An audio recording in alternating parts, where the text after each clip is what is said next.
Hey everyone, welcome back to the channel. So in this video, we're going to go over a sector of the stock market that's been doing extremely well over the past couple of weeks, and that is the financials and the bank stocks. So just to start off, here is my largest holding bank, OZK, which is a small cap bank, and you can see they've been absolutely on a roll since really October. Just in a couple of months, they're up almost 75%. They were at $20 in October. Now they're at over $35. So a huge run up just in the past couple of weeks. So in this video, we're going to be going over why this has been happening and if I expect it to continue. And just to see how the financial sector is doing compared to all the other sectors of the stock market, we can take a look at 1 month and 3 month performance. And energy has actually been the best performing sector over the past 3 months and the past 1 month, but financials is also up there as well. In the past 3 months, financials is the third best performing sector behind energy and basic materials. Now, the reason that the banks have been doing so well lately is the same reason that they've been doing poorly over the past couple of years. Here's a chart of Bank OZK where it's been in a downtrend since 2017, and this has been the same for a lot of other banks and financial companies.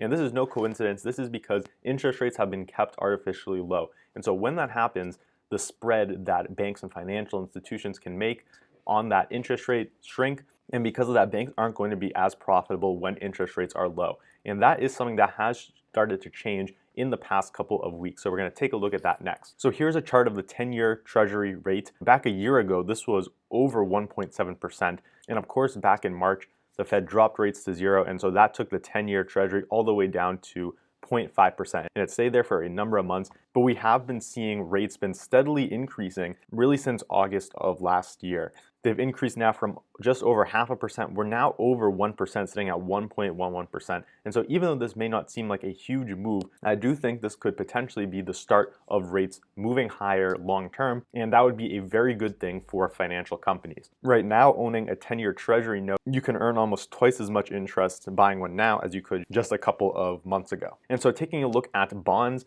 taking a look at the TLT, which is the bond ETF, and as interest rates have been rising, bonds are inversely correlated. So when interest rates are rising, bond prices are falling, and that has been the case with this ETF. A pretty substantial move since August, where rates have been increasing. The bond prices have been steadily decreasing, and I do think there is potential for this to continue. Now, I think one of the reasons for this steady rise in interest rates is that some expectations of inflation are starting to be priced in. Here's a chart of the commodity index, and if anyone's been looking at commodities over the past couple of weeks, they have been absolutely on fire. Commodities as a group are up a good 20-30% in just 2 months. And I've showed the charts on this channel before showing how commodities are at a historical low valuation compared to the stock market. And so this is something I definitely expect to continue with all the quantitative easing going on and just the level of undervaluation of commodities as a group. I do expect them to continue to do very well. And the reason that this is important, the reason why I'm even looking at commodity prices when talking about interest rates and inflation, is because commodity prices are usually a leading indicator of inflation. Before inflation happens, we usually see commodity prices have a strong run. And so here's an article I found describing this. Commodity prices are believed to be a leading indicator of inflation through 2 basic channels. And so the first reason that this happens is because commodity prices respond quicker to economic shocks like increases in demand. So an example of a commodity like lumber, which has been going straight up, is because we've seen a housing boom, a lot of houses being built, a large demand for houses. And so first you're going to see the price of lumber go up, and then after a delay, that's going to start to affect the price of housing. And then the second way this happens is through a systemic shock, which is something that causes the supply to shrink of a certain commodity. That's going to increase the supply cost, and by the time it gets to the consumers,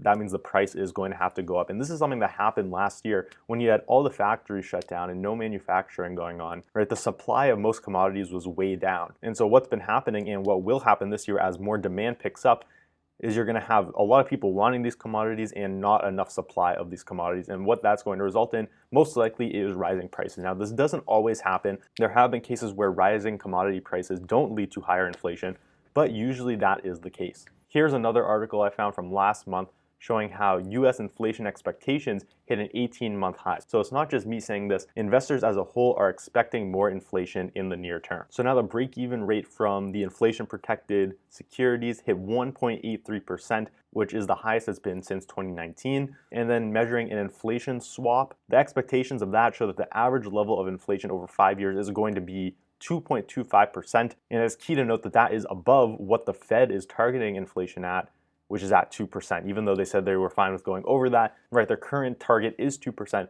And so the expectations are for inflation to go higher than what the Fed's expectations are. So now going back to OZK, like I said in my original thesis on the stock, I think they're worth between $45 and $50 per share just where interest rates are now. But if interest rates continue to go up, I think the value of the company goes up as well, as the bank will increase their profitability with higher interest rates. We can take a look at another ETF that I've talked about on this channel, which is the regional bank ETF, which is the KRE. And this ETF has also been performing extremely well. This is one I've talked about since May and June, where this ETF was at $30. Now we're almost double that at $58. And part of this is just the stock market as a whole going up, but another part specifically for the banks and why they've been outperforming is because interest rates have been going up. And so if this continues, if interest rates go up, I still think banks and potentially an ETF like this one do represent a good value. Now, this isn't financial advice or me telling you to buy any of these. I'm just showing my thoughts on what's going on in the stock market right now and what I potentially think